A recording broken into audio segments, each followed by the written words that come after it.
सिंध में कमंद जो अॻिते करण लाइ शुगर केन बोर्ड जो अॼु रिथियल इजलास न थी सघियो आहे। उन हवाले सां असां ॻाल्हाइण लाइ राब्तो कयो आहे अॻूणे MNA नवाब गनी टालपुर साहब। अस्सलाम वालेकुम नवाब गनी टालपुर साहब। वालेकुम सलाम। नवाब साहब, शुगर केन बोर्ड जो अॼु इजलास रिथियल हो जेको मुलतवी कयो वियो आहे। अवां ॿुधाईंदा त इजलास कहिड़े सबब जे करे मुलतवी कयो वियो? बिस्मिल्लाह रहमान रहीम।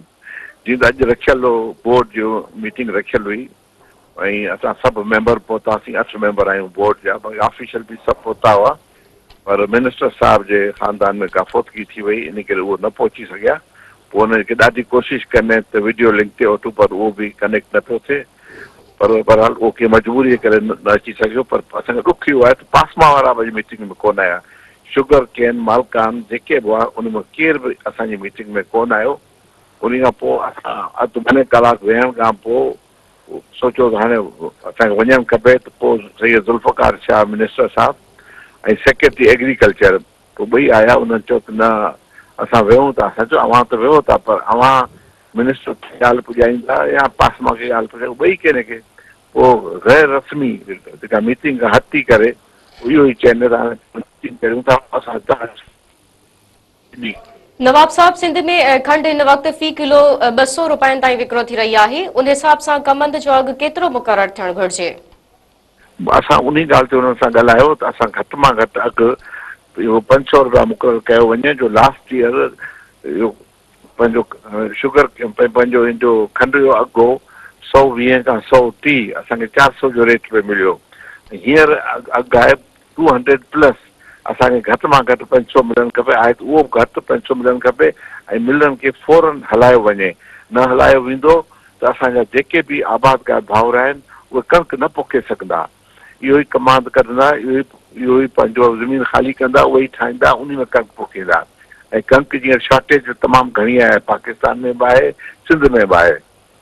उन्हनि ते हुननि इहो चयो त हुननि जो मूड इहो आहे त असां 15 खां पोइ हलायूं, माना 20-25 तारीख़ हलायूं। असां चयो न, शुगर केन एक्ट जी ॿिया भॼ करी आहे जो मिलूं पंहिंजनि खे एक्चुअली हिननि खे अक्टूबर में मिलूं हलाइणियूं हुयूं, जेको शुगर केन एक्ट आहे।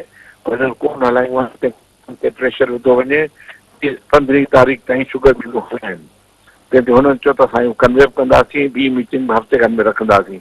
ॿियो असां इहो बि मुतालबो रखियो त जॾहिं शुगर मिलूं हली वेंदियूं आहिनि, लास्ट ईयर हली वियूं हुयूं, उन खां पोइ जेॾी महिल बि ही शाम जो हिननि जी कॉम्पिटिशन थींदी मिल वारनि जी, शाम जो अघु वधाईंदा हुआ 400 खां 500।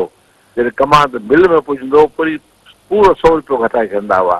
उहो 500 और वरी 400 कंदा हुआ। उन ते हुकूमत तरफ़ां का अहिड़ी सख़्ती कई वञे जो उहे जेके 24 कलाक पहिरीं सभिनी खे इंतज़ाम कनि। नवाब साहब, का उम्मीद रखी सघिजे थी त हिन साल आबादकारनि खे कमंद जो मुनासिब अघु मिलंदो?